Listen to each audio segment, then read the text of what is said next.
Bonjour à toutes et à tous, bienvenue à l'écoute de Prévention Santé, un programme d'information produit par RNCO et SOS Médecins Cameroun.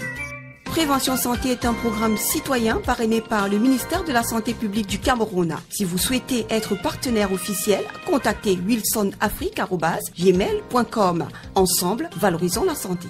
Nous abordons dans cette édition les deux variants du coronavirus. La première annonce concernant ce nouveau variant détecté au Royaume-Uni, dénommé VUI-2022/01 ou lignage B1.1.7, a été faite le 14 décembre 2020 par le ministre de la Santé britannique. Alors le profil génétique ou génome de ce variant est porteur de 14 mutations, dont 7 sont situées dans les régions codant pour la protéine Spike, qui sert de médiateur pour l'entrée du virus dans les cellules humaines. Alors avec un nombre quotidien de plus de 50 000 nouveaux cas recensés le 29 décembre, et puis également 60 916 cas constatés le mardi 5 janvier, le Royaume-Uni subit de plein fouet la nouvelle souche plus contagieuse du virus apparue sur son territoire depuis quelques mois. La communauté scientifique internationale se dit préoccupée. Deux nouveaux variants du SARS-CoV-2 sont apparus, l'un au Royaume-Uni et l'autre en Afrique du Sud. Ces mutations se sont rapidement étendues dans tout le Royaume-Uni et a désormais été détectées dans des dizaines de pays dans le monde. Des États-Unis à la Corée du Sud, en passant par l'Inde, la France, le Danemark ou encore l'Afrique du Sud. Avec le Dr Mbolo, président de SOS Médecins Cameroun, et Mireille Kameni, docteur en physiologie animale, de retour depuis juste quelques semaines de l'Institut Pasteur de Shanghai, où elle vient de passer ces 2 dernières années, nous allons ensemble essayer de mieux comprendre où nous en sommes de ces nouvelles formes de coronavirus. On sait alors que les mutations font naturellement partie de l'évolution des virus, mais comment se produisent les mutations des virus? Ces deux variants présentent plusieurs mutations, dont l'une nommée N501Y est au centre de toutes les attentions. Elle se situe sur la protéine Spike du corona, une pointe à sa surface qui lui permet de s'attacher au récepteur ACE2 des cellules humaines pour les pénétrer et joue donc ainsi un rôle clé dans l'infection virale. Le professeur Laurence Young, virologue et professeur d'oncologie moléculaire à Warwick Medical School, l'université de Warwick, déclare donc: il existe de nombreuses variantes dans l'existence des virus, mais nous savons déjà que les changements dans la variante britannique sont peu susceptibles, dit-il, d'avoir un impact sur l'efficacité des vaccins actuels. L'accumulation de plus de mutations de pointe dans la variante sud-africaine, elle par contre, est plus préoccupante et pourrait conduire à une certaine évasion dans la protection immunitaire. La question, docteur Kameni, cette mutation, d'après vous, pourrait-elle, sur le continent africain, se propager rapidement et devenir la forme dominante? Ce qui se sait, ce qui est su déjà à propos de cette variante, c'est qu'elle se contamine plus vite. Mais par contre, si ça produit des cas sévères ou si ça produit, ça induit une sévérité au niveau de l'apparition des symptômes, ça c'est pas encore totalement démontré. La seule chose qu'on sait présentement, c'est que c'est une variante qui se propage plus vite et de fait, elle pourrait facilement atteindre une majorité des Africains. Il est évidemment illusoire de penser pouvoir éradiquer ou empêcher, on va dire, totalement la propagation des nouveaux variants. C'est en tout cas ce qu'estime Bruno Coignard, notant que l'objectif est plutôt de retarder, dit-il, au maximum. Alors je rappelle juste que Bruno Coignard est médecin de santé publique et épidémiologiste spécialisé en épidémiologie d'intervention et des maladies infectieuses. Alors, docteur Mbolo, si cette nouvelle forme de corona arrive au Cameroun, êtes-vous prêt? Je dirais que on n'est pas plus près que la première souche de coronavirus. Mais ce qui est important de mentionner, sans chauvinisme aucun, c'est que jusqu'ici, la gestion de la crise à coronavirus au Cameroun semble plutôt pas mal maîtrisée. Bon, maintenant, pour être un peu plus objectif, les conditions sanitaires du Cameroun n'ont pas spécialement varié depuis ces 8 derniers mois. Donc, je dirais que, bien sûr, mis à part les centres qui ont été mis en place ici et là, je dirais qu'on n'est pas plus près que pour la première épidémie. Mais bon, sait-on jamais, on verra bien si ça va faire plus de soucis, ça va causer plus de soucis que le premier coronavirus. On va rester prudent et vigilant. On sait que en science, les choses évoluent ou peuvent en tout cas évoluer tous les jours. Alors, concernant la vaccination ici au Cameroun, mais on va dire de façon plus globale sur le continent, elle sera de toute façon compliquée à mettre en place. Déjà, quand on sait que concernant l'alimentation, ici au Cameroun, les règles élémentaires de la chaîne du froid ne sont, on va dire que très occasionnellement respectées. Donc, quelle est votre analyse sur cette question, Dr Ombolo? Pourrait-on envisager une vaccination à grande échelle ici au Cameroun? Alors je dirais que le plus gros enjeu concernant cette vaccination, c'est déjà l'acceptabilité auprès de la société. Donc, est-ce que la vaccination aura bonne presse dans la communauté, dans la société? C'est de ça qu'il s'agit. Et pour cela, je pense qu'il faudrait plus mieux communiquer sur l'importance de la vaccination, sur les éventuels effets possibles pour rassurer tout le monde que ce vaccin semble être finalement la meilleure chose à faire face au coronavirus. Maintenant, il se pose quand même la question de savoir, quand on observe autour de nous, on se dit bon, il n'y a pas de cadavres qui jonchent les rues, les cadavres de Covid-19. Est-ce que finalement on devrait, j'ai envie de dire, on devrait s'emmerder à se faire piquer un vaccin qui de toute façon semble ne pas être spécialement utile pour les Camerounais à ce jour où les cas semblent plutôt la courbe semble plutôt être stable et que le taux de guérison ne cesse de croître et le taux de décès est tout à fait limité. Donc finalement, ce sont des questions, c'est un questionnement qu'il faudrait prendre en compte pour l'acceptabilité du vaccin au Cameroun. Mais on sait quand même que ce vaccin, très exceptionnellement, a une efficacité qui avoisine les 95%. Donc c'est quand même quelque chose de nouveau et de très intéressant pour un vaccin pour ce type de virus. Prévention Santé, un programme d'information et de sensibilisation au service des populations. Nos objectifs: vous fournir une information fiable et utile afin de mieux comprendre les enjeux sanitaires et leurs conséquences. Nous aborderons ici les questions que vous vous posez et nous y répondrons de façon concise et claire.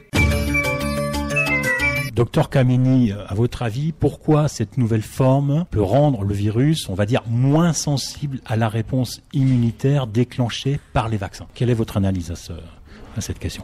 De répondre à la question, il faudrait préciser quel type de vaccin, parce qu'il y en a plusieurs. Et là, ceux qui sont, on va dire, acceptés et ceux qui ont commencé à être distribués en Europe, ce sont principalement des vaccins ARN, avec la technologie ARN messager. Et ces vaccins-là, du coup, pourraient, avec les nouveaux variants, avoir des petits soucis, on n'est pas encore sûr, parce que selon cette technologie, en fait, le vaccin est basé sur le fait qu'il reproduit, il incite l'organisme à fabriquer de la protéine S. Et du coup, cette protéine S qui est utile justement, comme vous l'avez présenté, pour lier le virus à la cellule. Donc, le vaccin reproduit cette protéine S. Et au niveau des nouveaux variants, cette protéine S, c'est à ce niveau qu'il y a les légères mutations. Du coup, ça pourrait créer un problème d'incompatibilité au niveau de la réponse, de la reconnaissance immunitaire. D'accord. Donc, mais c'est pas encore. On va dire que on va rester vigilant.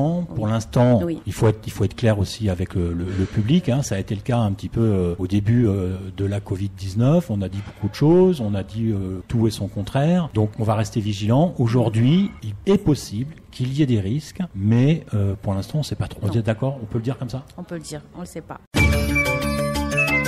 Docteur Kameni, sait-on à ce jour si cette nouvelle forme provoque des cas plus graves de la maladie? Bon, ça fait partie également de ce qu'on ne sait pas encore, parce que il s'est pas passé longtemps avant qu'on détecte ces nouveaux variants. Du coup, la période d'observation n'est pas assez importante pour statuer sur un impact plus dévastateur au niveau de la manifestation de la maladie. Donc, on peut seulement dire que ça se transmet plus vite et plus facilement, mais on ne saurait pas dire au niveau des symptômes s'ils sont plus graves avec ces nouveaux variants. Docteur, à votre avis, vous en tant que président de SOS Médecins Cameroun, comment vous vivez ça ici? Est-ce que vous pensez que ça peut provoquer des cas plus graves? Comme Mireille disait, on sait que le vaccin, le virus se transmet beaucoup plus rapidement, mais on n'a pas de données qui permettent de dire que la virulence en est plus augmentée. Et bon, je pense que pour le moment, les études sont en cours. Au Cameroun, bon, je dirais pas qu'il n'y a pas d'inquiétude à se faire, mais il faut rester vigilant. Il faut respecter les mesures barrières. Il faut une veille sanitaire, une veille épidémiologique accrue. Et surtout, voilà, peut-être qu'on en reparlera, voir comment détecter ces nouveaux cas, ce nouveau variant dans les tests. Docteur Kameni, ce variant donc sud-africain, est-il un virus, lui, on va dire, plus difficile à suivre? Et qu'en est-il des détections par le test PCR? Difficile à suivre, c'est pas plus difficile que les anciens variants. Il faudrait juste augmenter le nombre de diagnostics faits auprès des populations sud-africaines pour voir l'étendue de la contamination avec ce nouveau variant, parce que jusqu'ici c'est pas les chiffres, on n'a pas des données sur la réelle étendue de cette contamination avec les nouveaux variants. Est-ce que, à votre avis, les tests PCR peuvent donner une indication de la présence du variant britannique? Pour l'instant, étant donné que les tests PCR reposent sur une réplication de l'ARN viral et que la mutation se trouve au niveau de la protéine spike, on saurait dire que d'office, il y aurait une incompatibilité de fonctionnement pour les tests PCR. Donc, de prime abord, on peut se dire que les tests pour les anciens variants marcheront sur les nouveaux. Mais il faudrait également voir si ça marche effectivement avec les nouveaux. Il faudrait faire des tests à large échelle pour voir et pour donner une réponse plus concluante à base de chiffres, à base d'observations. Comme vous le dites, à base d'observations. Donc là aussi, on va être vigilant. On va attendre un petit peu avant d'avoir des certitudes.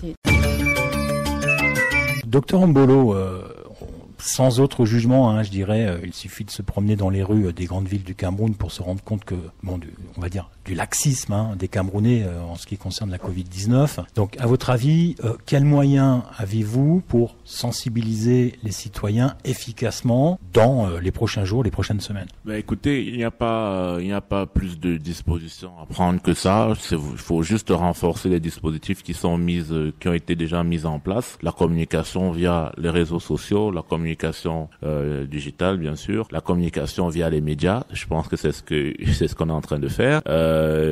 L'audiovisuel, et puis sur le terrain, donc bien sûr dans les formations sanitaires, ça bien sûr il n'y a pas de souci. Je pense qu'il faudrait plutôt renforcer les dispositifs déjà mis en place, tout simplement. Et puis j'ai envie de rajouter un truc sur la précédente question, c'est quand même que on a davantage d'informations sur le variant anglais que sur le variant sud-africain. Donc pour le moment, je pense que ça devrait aussi interpeller la communauté scientifique africaine sur l'intérêt de pousser des études, de faire des études plus approfondies pour mieux connaître le variant sud-africain qui jusqu'ici est moins connu que le variant anglais. Docteur Mbolo, merci beaucoup.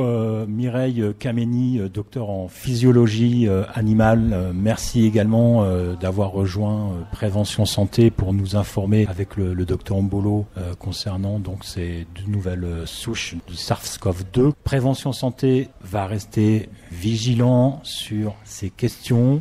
Nous reviendrons sur le sujet et nous continuerons à vous informer au fur et à mesure des avancées scientifiques. Merci de nous avoir apporté tout votre regard, votre analyse. Et comme on dit tout le temps, la meilleure prévention, c'est aussi de respecter les normes sanitaires en vigueur, c'est-à-dire porter le masque quand c'est nécessaire, se laver les mains régulièrement. Pensez à vous, pensez aux autres, et on se retrouve très prochainement dans un nouveau numéro de Prévention Santé. Prévention Santé est un programme citoyen parrainé par le ministère de la Santé publique du Cameroun. Si vous souhaitez être partenaire officiel, contactez wilsonafrique@gmail.com. Ensemble, valorisons la santé.